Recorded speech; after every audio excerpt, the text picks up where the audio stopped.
MDH ಚನ masala. ಈಗ ಕಡಲೆ ಇರಲಿ, ಹಲಸಂದೆ ಬೀಜ, ಕಪ್ಪು ಕಡಲೆ ಅಥವಾ ಬಿಳಿ ಕಡಲೆ, ಎಲ್ಲವೂ ಸ್ವಾದಿಷ್ಟವಾಗುತ್ತೆ. ಈ ಬ್ಯಾಂಕಿನ ಅಕೌಂಟ್ಗಳ ಬಗ್ಗೆ ಏನು ಎತ್ತ ಅಂತ, ಯಾಕಂದ್ರೆ ಇಡಿ ಕೂಡ ತನಿಖೆಯನ್ನು ಶುರು ಮಾಡಿರುವಂಥದ್ದು. ಏನಾದರೂ ಅಲ್ಲಿಂದ ಇಲ್ಲಿಂದ ದುಡ್ಡು ಬಂದಿದೆ ಅನ್ನುವಂಥದ್ದು ಏನಾದರೂ ಸತ್ಯ ಆಯಿತು ಅಂತಂದರೆ ಯಾರ್ಯಾರಿಗೆ ತೊಂದರೆ ಕಾದಿದೆ ಅಂತ. ವಿದೇಶದಿಂದ ಏನಾದರೂ ಫಂಡಿಂಗ್ ಆಗಿದೆಯಾ, NGOಗಳ ಬ್ಯಾಂಕ್ ಖಾತೆಗೂ ಕೂಡ ಇಡಿ ಕೈ ಹಾಕುವಂಥ ಸಾಧ್ಯತೆಗಳಿದೆ. ಒಡನಾಡಿ ಮತ್ತು ಸಂವಾದ ಸಂಸ್ಥೆಗಳು, ಯಾಕಂದರೆ ವಿದೇಶದಿಂದ ಹಣ ಬಂದಿರಬಹುದು ಅನ್ನುವಂಥದ್ದು ನಾವು ನೋಡ್ತಾ ಇದ್ದೀವಿ. ವಿದೇಶಿ ಮಾಧ್ಯಮಗಳು ಕೂಡ ಎಷ್ಟರ ಮಟ್ಟಿಗೆ ಬಂದು ಅಲ್ಲಿ ವರದಿಗಾರಿಕೆ ಮಾಡ್ತಾ ಇದ್ವು ಅಂತ. ಇವ್ರು ಹೆಂಗೆ ಬೆಂಬಿಸಿದ್ರು ಅಂತಂತಂದರೆ, ಒಂದು ದೊಡ್ಡ ಒಂದು ಹಿಂದೂ ಆರಾಧನಾ ಕೇಂದ್ರ, ಅಲ್ಲಿ ನೀವು ಎಲ್ಲಿ ತೆಗೆದರೂ ಕೂಡ ನಿಮಗೆ ಹೆಣಗಳು ಸಿಗ್ತವೆ, ಅಂದರೆ ಅಲ್ಲಿ ಆಗಬಾರದ್ದು ಆಗೋಗ್ಬಿಟ್ಟಿದೆ ಅಂತ ಬಿಂಬಿಸುವಂಥ ಪ್ರಯತ್ನಗಳಾಯ್ತಲ್ಲ ಅದು. ಅದನ್ನೇ ಪ್ರಜ್ವಲ್ ಈಗ ನಾವು ನೋಡ್ತಾ ಇದ್ದೀವಿ. ಏನು ಅಂತಂದರೆ, ಏನಾದರೂ ಈಗ ಹೊರಗಡೆಯಿಂದ ಏನಾದರೂ ದುಡ್ಡು ಬಂದಿದೆ ಅನ್ನುವಂಥದ್ದು ಸಾಬೀತಾದರೆ ನೆಕ್ಸ್ಟ್ ಏನು, ನಂಬರ್ 1. ನಂಬರ್ 2, ಈಗ ಈ ಬೇರೆ ಬೇರೆ NGOಗಳ ಅಕೌಂಟ್ಗಳಿಗೂ ಕೂಡ ಕೈ ಹಾಕಿದೆಯಲ್ಲ ಇಡಿ, ಅದ್ರ ಕತೆ ಏನು?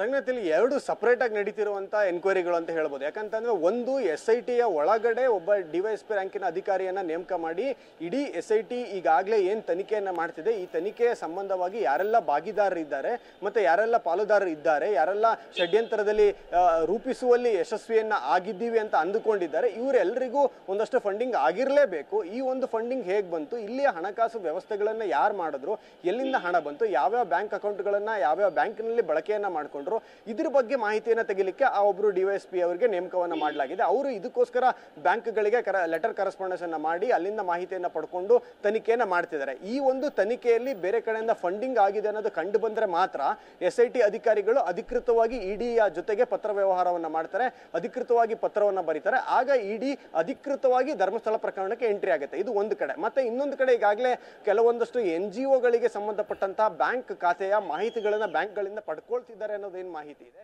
ಇದರ ವಿಚಾರ ಏನು ಅಂತ ಅಂದ್ರೆ, ಇಡಿಗೆ ಒಂದಷ್ಟು ಲಿಖಿತ ದೂರುಗಳನ್ನ ಸಲ್ಲಿಕೆ ಮಾಡಲಾಗಿತ್ತು. ಈ ಒಡನಾಡಿ ಸಂಸ್ಥೆ ಆಗ್ಬೋದು, ಮತ್ತೆ ಸಂವಾದ ಅನ್ನೋ ಒಂದು NGO ಆಗ್ಬೋದು, ಇವರೆಲ್ಲರೂ ಕೂಡ ಈ ಒಂದು ಪ್ರಕರಣದಲ್ಲಿ ಭಾಗಿಯಾಗಿದ್ದಾರೆ ಅಂತೇಳಿ ಆರೋಪವನ್ನ ಮಾಡಿ 3ನೇ ವ್ಯಕ್ತಿಗಳು ದೂರನ್ನ ಕೊಟ್ಟಿದ್ರು. ಈ ದೂರನ್ನ ಒಂದು ಫೈಲ್ ಆಗಿ ಮಾಡ್ಕೊಂಡಿರುವಂತ ಇಡಿ ಅಧಿಕಾರಿಗಳು ಬ್ಯಾಕ್ ಗ್ರೌಂಡ್ ವೆರಿಫಿಕೇಶನ್ ಅನ್ನ ಮಾಡ್ತಿದ್ದಾರೆ. ಈ ಒಂದು ಬ್ಯಾಕ್ ಗ್ರೌಂಡ್ ವೆರಿಫಿಕೇಶನ್ ಅಲ್ಲಿ ಈ ಒಂದು NGOಗಳಿಗೆ ಎಲ್ಲೆಲ್ಲಿಂದ ಹಣ ಬಂದಿದೆ, NGOಗಳ ಹಣಕಾಸಿನ ಮೂಲ ಯಾವುದು, ಇದರ ಪರಿಶೀಲನೆಯನ್ನ ಈ ಕ್ಷಣದವರೆಗೂ ಮಾಡ್ತಾ ಇದೆ.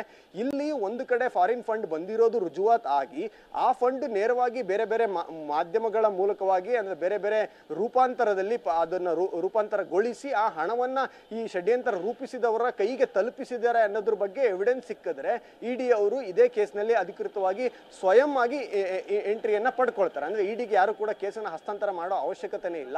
ಒಂದು FIR ರಿಜಿಸ್ಟರ್ ಆಗಿ ಅದರಲ್ಲಿ ಎಕನಾಮಿಕಲ್ ಮಾಲ್ ಫಂಕ್ಷನ್ಸ್ ಗಳು ಆಗಿದೆ ಅಂದ್ರೆ ಸಾಕು, ಇಡಿ ಅಧಿಕೃತವಾಗಿ ಇನ್ವೆಸ್ಟಿಗೇಷನ್ ಮಾಡಬಹುದು.